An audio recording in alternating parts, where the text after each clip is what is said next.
Gratitude and Anthology is out. With over 50 different perspectives and stories on gratitude, this book captures what most books don't. The secret sauce is in the number of voices and stories where you'll be sure to find a personal connection to so many as I did. A really excellent book, David Freeman. Found exclusively on Amazon.com. Hi, I'm Chris Palmore, the Gratitude Junkie, and welcome to Gratitude Space Radio. My guest today is a good friend, Amina Zamani. She is a global executive coach that has had the pleasure of coaching individuals from Twitter, Facebook, LinkedIn, and Adobe, and various other startups. So without further ado, welcome, Amina. How you doing? Hi, Chris. Thank you for having me. Hello. So glad we could do this. So where are you in the world right now, Amina? I know. I've been on a journey. I started a few months ago and I've been in Europe, and I actually made it over to Tel Aviv. So I'm broadcasting from Israel right now. Right. So you're my first broadcast out of Tel Aviv. Look at that. It's like if we were doing this in the 60s, people would just be blown away. They'd be like, whoa, this is coming out of Tel Aviv. Now it's just normal. Now it's just like every day. Yeah, exactly. Well, I'm so glad we could do this today. And, I love to start these off with kind of like the grateful elements, some of the grateful elements that bring two people into a moment. And I was even thinking this morning, there's a Chinese proverb. So somebody in the project I was working with, it says, when you're eating an apple, think about who planted the apple. And this whole idea of grateful elements is a direct relation to that idea. So it's like, who are the people? It's like, for example, really briefly, because obviously we could go back the rabbit hole of gratitude, but just very simplistically,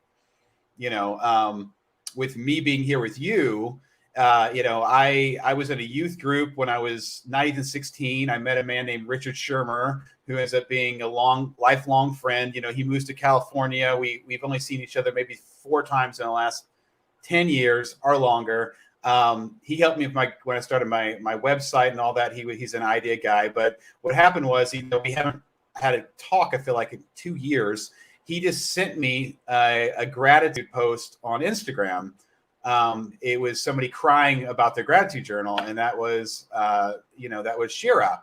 So yeah. I picked up that breadcrumb and I wrote Shira, and then I had her on my podcast, and then because now Shira and I are in the same, we're connected, which honestly, when you get a new connection, literally anything can happen. That's the excitement about meeting strangers.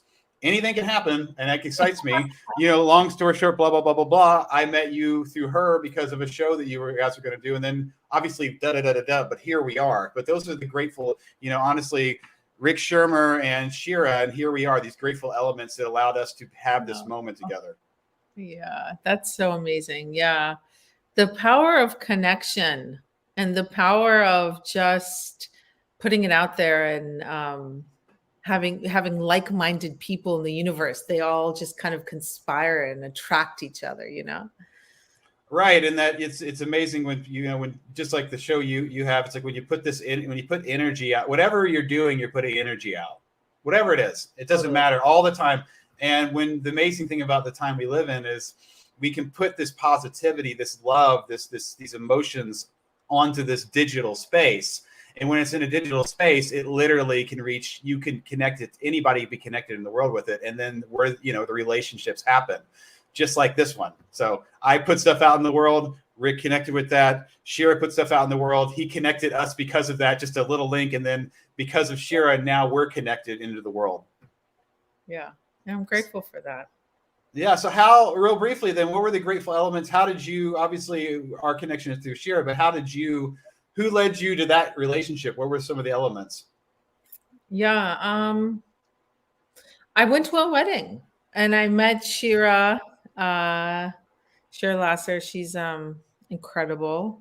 And we just connected. And then one day I think, we'd lost touch, and she just kept coming in my thoughts, and I contacted her and she said, God, I've been thinking about you a lot.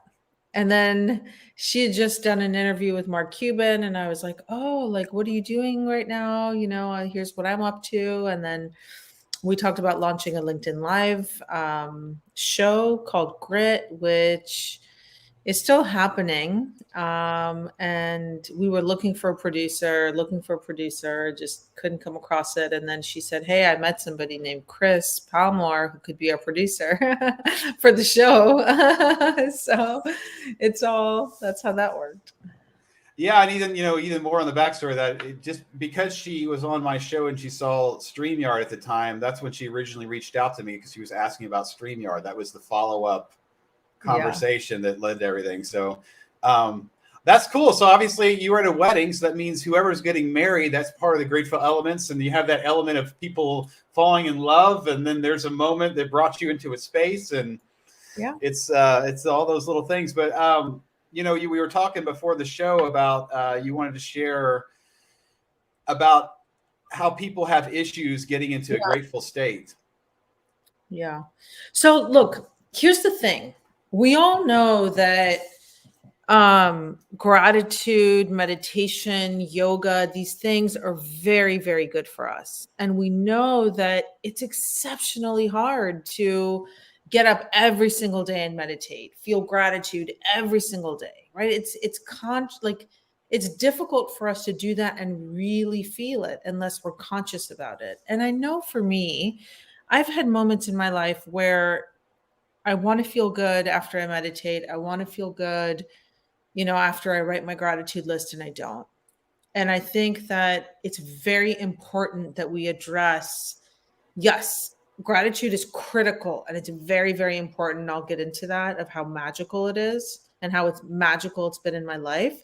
But let's just take a step back and talk about why people don't feel grateful, right? And some of the causes for that. Now, I don't know all the reasons why people don't feel grateful, but typically if we have trauma in our lives, it's very challenging to associate gratitude when we inherently are struggling with trauma and getting triggered, right? And so what we don't want to do is create toxic positivity where, oh my God, I'm triggered. I feel awful, but I'm just going to act like nothing's wrong. I'm going to act like everything's okay because I'll act my way into feeling good. That's denial. And that's toxic positivity. That's not gratitude. Gratitude is a pure sense of appreciation for what's good in our life. And gratitude is a genuine feeling all over your body where you genuinely feel happiness and appreciation and gratitude basically for what's occurred, for what you want, and for maybe what didn't occur that you're grateful for. So I think that's really, really, to set the stage, that's very important. To talk about some of the other things, Chris, that lead to gratitude, and we can certainly have a back and forth about this, that lead to difficulty in gratitude, is say you're 5 years old and your parents are getting divorced and you feel gut wrenched, something really difficult is about to happen. You're going to miss your mommy, you're going to miss your daddy, whatever. And somebody tells you, well, just be grateful that your grandma's close. Just be grateful that, you at least have both your parents. So then it's like, I don't feel grateful. And then you feel guilty for not feeling grateful, right? Or say that anytime something good happened in your life, the other shoe would drop. You grow up in an abusive home. Your father hits your mother, or your mother is an alcoholic. And anytime something good happened, your mom would show up drunk, or your father would start hitting your mom. I mean, awful things, right? But say things would be good in life and then the other shoe would drop. Then it's very, very, very hard for us to trust gratitude. It's very hard for us to associate with feeling good, because when we do feel good, negative things happen. So we're in a state of high alert. All that being said, I think we always have to acknowledge that it's not always easy to feel gratitude. But the most important thing to say, I think this is so critical, and EFT models this beautifully, emotional freedom tapping, is even though I feel anxious, even though I have trauma, Even though I'm really scared and I don't know how to feel grateful, I still appreciate myself. I love myself. And here are 3 things I do feel grateful for. Even though I don't know how to feel super grateful, here is what is working. Step 1, acknowledge your feelings. Step 2, figure out what's not working. Step 3, accept it. And then allow yourself to get into a space of gratitude, especially if you resist it. That's beautiful. Just backing up to the beginning, we were saying there, you were saying obviously toxic positivity. I was, in the term, there's, toxic gratitude. It's where, it's where somebody tries to guilt you into a grateful state. Yeah, exactly. which is not if a gratitude had a voice, it would not be guilt. It would be the soft knock. It wouldn't be the pounding on the door. And I totally get, because again, like you say, now we have an association. Unfortunately, when they put the stink, when that's toxicity on gratitude, because now you have a memory of somebody trying to guilt you out of a certain feeling and into another feeling, which is really bad. And it's interesting. Last year when I was working on my book, I had a friend write me, and she was just saying, she basically was saying that she just felt like people were telling her she had to be grateful, and you need to have a journal and you should be writing all this stuff down, and unfortunately that's her internalizing, that's her internal struggle with that. She has this toxicity with gratitude. And I just specifically said, well, if a journal makes you, if you feel bad about, if a journal's got the stink on it, there's other ways to practice gratitude. You know what I mean? There isn't only one way to practice gratitude. And that's where these different choices for individuals, how they want to practice gratitude, is very important. And at the same time, nobody can force you into a gratitude practice. A gratitude practice is a choice. And I'm really grateful that being grateful is a choice. It's not something that can be forced upon you. So, with toxicity, I think the most important step would be that people understand that they have a choice and that it's their decision how they want to handle a situation like that. Yeah, I agree. Yeah, I mean, I think people don't understand and they minimize their feelings, and minimization is the cause for suppression, and suppression leads to addiction a lot of times. And addiction does not allow for a space of gratitude. So a lot of people in the 12-step model, they focus on gratitude, but first they have to accept that they're alcoholics. They have to accept that they're codependents. You have to accept on a daily basis what you fight. And as soon as you accept it, then you can step into gratitude because the resistance is gone. Right. Much of the time when we fight each other, fight parts of ourselves. I really want to go to the gym, but instead I want to watch TV. I really want to work, but I want to relax. If you just accept, I don't want to work right now. I need to work. What are some things I can do for the next 30 minutes, 45 minutes, 2 hours that'll allow me to work and then relax? And when you can integrate those conflicts, you can naturally go to a space of gratitude. So it's all about having self-awareness too. And then you don't have toxic positivity because you're listening to yourself. You're not rejecting yourself. Self-rejection is the cause of so much problems and so many of our problems. I agree. And when what part of my gratitude practice in the morning is I write the words "I'm enough," because I remind myself that I don't need anything else, that I'm not I'm not out there looking for a round peg to fit in a square hole, and I feel like when you can just appreciate and love yourself, then it's a lot easier it's a lot easier just to be where you are and appreciate the present moment, whatever it is. But reminding yourself, if you remind yourself that you're good, I got this. I don't, you know what I mean? Like I don't need anything more. I feel like it's a powerful mental state to be in that allows you to just go out and be more present, be more loving, and actually feel a lot more gratitude, because it's almost like you've taken the wall down. Yeah. Because I'm not out there going, oh, I need this, and this. then I can be grateful. I'm going to be happy if this happens. Yeah. Right? Like if. Well, how about we Yeah. just said I am? Yeah. And I like to say I'm open to all the gifts the universe wants to give me, and I just that way I go out and I think about what was I given today, and it was like great time with Amina, great conversation. That's a gift. Connecting with people is a gift. Having time with people, being able to sit and read, just having, you know what I mean, just having time to yourself, right? Peace and quiet, gift. Waking up in a comfortable bed, gift. Like peace. There's so many like things that happen all day long, but if our mind's focused on I need this, this, and this, we completely overlook it. And I feel like we even discussed, I was even talking to my friend last night. It's like, honestly, when doors close, it's a cliche, other doors open. But the problem is most of the time when the door shuts, we're staring at the door for a really long time while all these other doors are swinging open. But we're right here because all we're thinking about is that door shut. And the same thing with gratitude. It's like you're focusing on this when you're missing, you don't even see all the other stuff because it's like, yeah. I think you make a really good point about we don't see it because our minds are addicted to negativity, to negative self-talk, and it is conscious effort to step out of that. I have a very good friend, Joyce.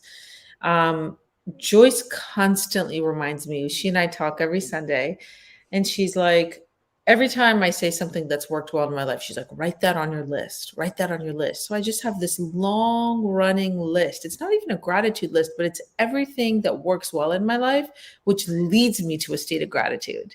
And so I have my top line behaviors, right? Which is like yoga, meditation, exercise, connecting with people I love, watching funny things, whatever. And those lead me to a state of gratitude. And oftentimes, people don't know how to get to a state of gratitude. So it's very, very important to just purely understand what makes me feel good, who makes me feel good, and short-term gains of like food, alcohol, drugs, those things can feel temporarily like they make you feel good, but they don't result in pure joy, like Dalai Lama said. Dalai Lama always says there's a difference between pleasure and joy. Pleasure is instant. You get pleasure from a chocolate cake, but then it's not joyous because you put on weight and you feel like crap because you had too much chocolate. Right. So I think like some easy life hacks of what I do. I've been traveling now for 3 months and I've been very dysregulated in some way. I'm in like different homes, different cities, whatever. I'm choosing it. But so every new place that I go to, that I stay at, I get a piece of paper and I write down all the things that work well in my life that lead me to gratitude. And I stare at it. So when I'm having lunch, when I have client calls, my eyes dart over to this wall. It's basically like a gratitude wall, but it's not things I'm grateful for. It's things that lead me to gratitude. And they're reminders. And we just need very, very physical, simple reminders often to get into gratitude. I know your podcast is a great reminder for you. You're immersing yourself in scenarios where people get to share their gratitude. You feel their gratitude. You feel more gratitude, And so like the actual source of gratitude from a universal perspective is so cool. It's like you tell the universe, let me put it this way. You ever give someone a gift and they are so thrilled with the gift? They're like, oh my God, Chris, thank you so much. This is exactly what I wanted. Doesn't that make you want to give them more? Oh, yeah, for sure. Yeah, for sure. 100%. Yeah. Because they're creating a moment that you're going to remember of happiness. You were part of that joy. And now you get to experience it. Yeah. Yeah. So exactly. So that's how the universe works. When you tell the universe, thank you.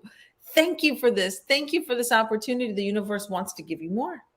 That's how that works. So it's when it's coming from a pure place, it can be absolutely powerful. A wonderful manifestation tool. Wonderful. I agree. And that part of, like I said, your list is a great, to share with anybody. It's basically what we need touch points. We need to build in touch points that allow us to remind us of things we're grateful for, our gratitude touch points. And you having that on your wall is a gratitude touch point because you're seeing it and it's reminding you of all the good things in your life that you appreciate and this joy in your life. And when you see it, it just brings you back to those memories, those moments. And that's why it's like, it's not really difficult to have a gratitude practice. It literally could be as easy as having a sticker on the mirror in the bathroom that says bed. Just remind yourself you got out of a bed, right? Like it's simple. It just has to be simple. It has to be, it could be a sticker here or there, or it could be an app on your phone that reminds you with a quote popping up, or it could be you listen to a podcast once a week, or you watch a video, or you go to like the Facebook group that I lead, where they just people share what they're grateful for, and you sit and you read what people are grateful for. It reminds you what you're grateful for. For a moment, you're not thinking about your problems. You're hearing about what people are appreciating in their lives, and that's the shift. And most of the time, people most people are missing out on the gratitude in their lives because they're not in the moment. They're not present. Because when we're worried about the past and we're reliving the past, whatever it is, we're not actually here. And if we're worried about the future, we're not actually here. And the problem is gratitude is found in the memory. It's in remembering. So if I'm not here, I'm not creating a new memory. Therefore, I'm not adding to my gratitude because I'm not present for the moment. Right. No, it's very interesting when you say that. Actually, psychologically, if we think about when we're not present, we're disassociated. Here's present day. Here's my life today. Everything that's going on. When I'm thinking about the past, I'm disassociated from the present moment. So what that creates is almost like a trigger of trauma. When you're disassociated, when you're in the past, you're worried, you're in fear, right? You have a lot of maybe even anxiety, whatever. That doesn't create or promote gratitude.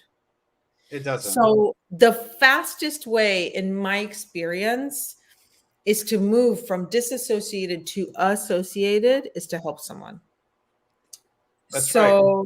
So service is one of the quickest ways into association and gratitude.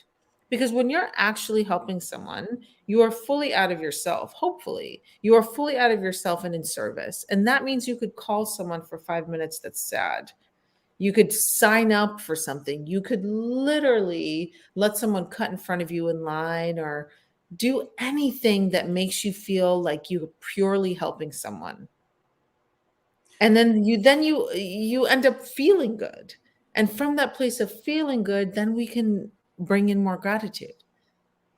100%. My new book is coming out at the end of the month, Mechanics of Gratitude, the 5 stages of gratitude practice. The top tier is catalyzing gratitude. And when you're going out and being kind, you're literally creating moments and memories for gratitude to exist. So it's exactly what you just said is exactly what that top tier of a gratitude practice is. It's when you go out and you're part of creating these moments. And like you said, it could just be as simple as somebody getting in front of you. It could be when you're at the checkout line saying thank you and using the person's name so they let you know this is a personal interaction, not something like something that I just do all the time. Or it could be as simplistic as giving somebody a coffee or it's just being kind. Whatever you consider being kind, just go out. It could be helping somebody with their leaves.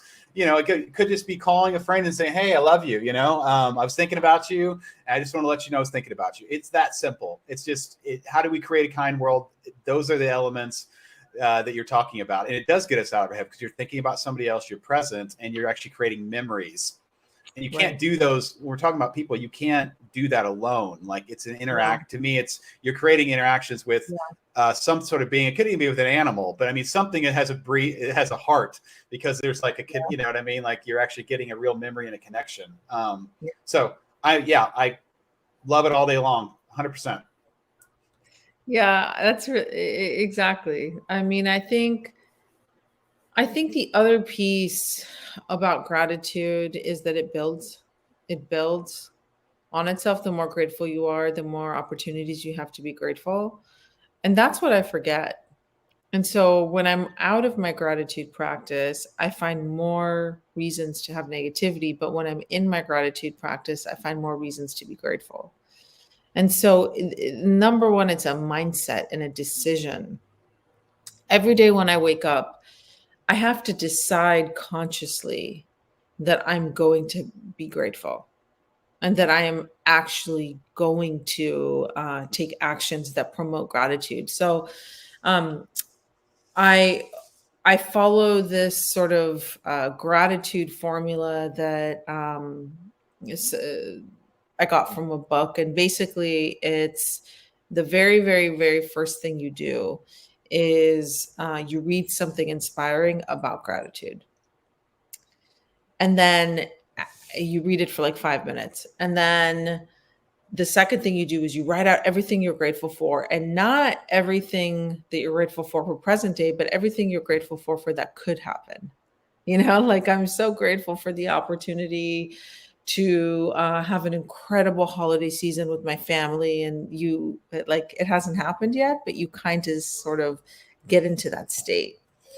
Then the third thing that you do is you close your eyes and you visualize achieving the state that you just wrote about. And then the fourth thing is you use the rest of the day to act on any hunches that come in you achieving that visualization. And I just find that when I do that, it's a powerful day for me. It's a powerful day for me. And so if I don't do that, my head, my negative thinking, all of that sort of steeps in. Right. It's the truth of the matter is what we think about in the morning is what we go out and see. So if you were to, if you were to say today, I'm going to look for the color blue, you're going to see it everywhere because you're actually looking for it. And I was even talking with my friend Bobby the other day. See, I'm a big Donald Duck fan, which means I don't like Mickey Mouse because he's, because he, there's like there's 1,000 Mickeys for every Donald. So I'll tell you.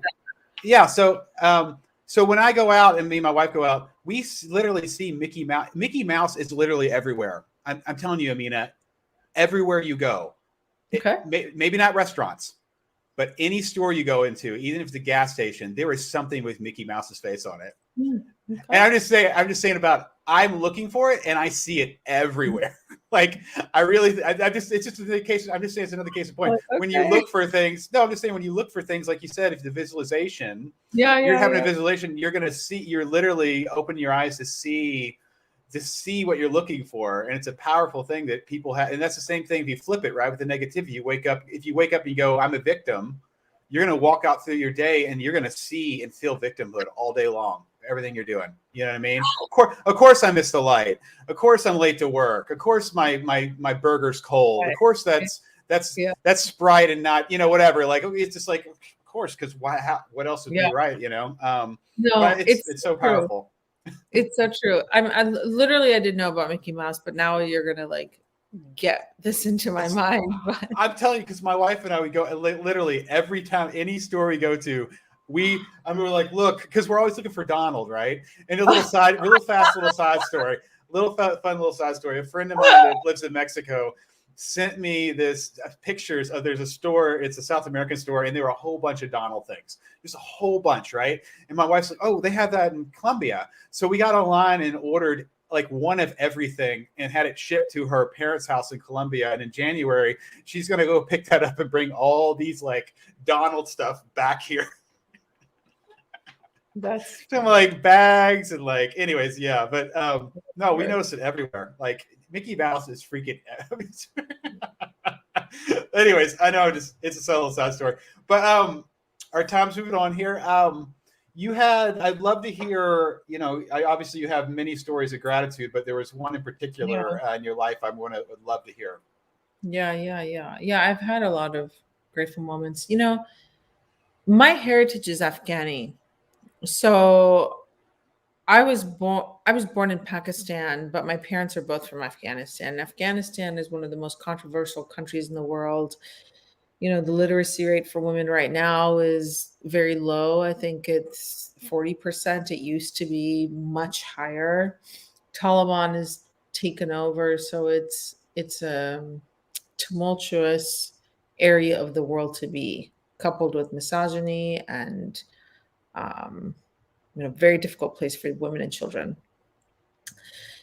And even though I grew up with, I believe, a very forward-thinking mother who, did a lot of amazing things. She divorced my father at a time and from a culture where women don't do that. She promoted my sisters and I to go live our lives, and I studied abroad and did all of these things that I think a typical woman living in the States from Afghanistan wouldn't have the opportunity to do.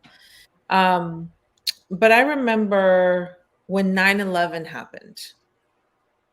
Um, I went, from where are you from? Where? Louisville, Kentucky. No, no, no. My point is, people would say to me, Oh, I thought you were asking me. Sorry, people are asking you. I'm with you. yeah. Okay, where are you No, from? they would say things like, "Well, where are you from?" And I'd say Afghanistan, and they'd say, "Huh?" I wouldn't know. Mm. Um, I would go from there to, "Oh, you're from Afghanistan. Oh, you're from there." And I remember my mom said to me, "Barkas nago ke as kojasti." Translation: Don't tell anyone where you're from. Right? She didn't want any discrimination. She didn't want. And so I had this shame and fear about demonstrating who I was. I'm from Afghanistan. I'm here. I'm this woman, ethnic woman, living in America, being associated to this part of the world. Already, women have so much, adversity to face by getting paid less, particularly ethnic women, and all these things. And so, couple that with being called a terrorist, it's a lot of good reason not to sort of accept and own who you are. And I had this moment after 9/11 where I was in a place where I was interacting with a lot of international students. I was in college. And I just got it in my head that these students were proud of where they were from. And somehow their pride of their culture allowed them to feel freedom. And freedom is one of my highest values that I wasn't exercising fully because I felt like, look here, don't look here. I can speak English. I don't really have a accent of some sort, but don't ask me exactly where I'm from, and I'm not going to talk about it. And so I didn't feel free. And I remember having a moment where sort of scales fell from my eyes, and I had this realization that I don't have to be ashamed of who I am. I don't have to be, I don't have to hide who I am, because who I am is good enough. Where I come from, my culture, my background, my gifts, my talents, everything that I have in this world, and now as an executive coach and working with people across the globe, helping them change their limiting beliefs, working on allowing people to be their best selves, you know, like that came from a place where I was ashamed of who I was and had to work through that. And I remember the moment I had this sense of, I'm okay. Where I'm from is a gift. And I started to just embrace my culture. I was never afraid or embarrassed that I could speak Farsi or that I grew up speaking four languages, that my parents are immigrants, that all of these things, I don't have to be afraid of this anymore. And my life got better. And that was the first time in my life I felt gratitude for my culture. And once I started to feel gratitude for my culture, I started to be grateful for who I was. And I started to create the things that I wanted to in my life. When I graduated college, I got accepted to NYU for grad school. I didn't go. Instead, I pursued coaching and neurolinguistic programming, thanks to Chris and Tim Hallbaum, who, taught me the way of coaching and NLP. And now that's my dharma. And that is my life's work, is to help people discover their real selves, experience freedom, and so they can serve and feel gratitude. And so I'm so grateful for having the shame. I'm so grateful for overcoming the shame. And I'm so grateful for everything that led me to who I am today, because who I am today will create my future. And what I want, like Robert Dilts says, is I want to create a world in which people want to belong. You don't have to hide who you are. You have to accept yourself. And as we learn to accept ourselves and what we don't want, and then flip that around to what we do want, we can really get to a true place of gratitude, not a toxic place, not a denial place, but a true place. And that's power. And if everyone did that in the world, I think we'd have less wars. I think we'd have a better government system. I think there would be less poverty, right? I mean, those are big claims, but if we actually worked on ourselves, and there's so much possible. Mm. Thank you for sharing that. No, there's just so much good stuff there, and it makes me go back to, if when you're sitting in a grateful state and you love yourself, you can look back and you can go, this had to happen. I'm grateful for this. Just the way you told your story, because it because of that, that's who you are, because of your experience, and you love yourself. So therefore, it's, you're only in this space right now. We're talking to each other because of, you know what I mean? Like, where you're at in your love in your life because of that happening, and you're okay with it, and you're at peace with it, and you've grown from it. You didn't let it be a detrimental, and like you're not a victim of it. You've grown from it. You've chosen to come out. You see the beauty of coming out of that and who you are now because of it. And it's very inspiring. And it's a powerful statement, a powerful story. So I really do appreciate that. Well, thank you. And it's a process. I mean, definitely love myself more than I ever have before. And I hope to reach new levels of that love more and more. Mm-hmm. Yeah. Yeah. So I hope this has been helpful to anyone that's listening.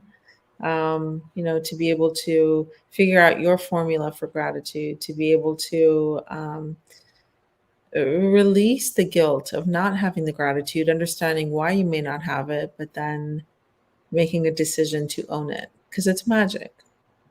It is. It's a choice, and it's a personal choice, and there is so much magic involved. It can take. You can look back at your entire life and see connections and ways people show up, and just feel the magic of it. It's just like us sitting here, us talking like this as we are in this time period and how we met.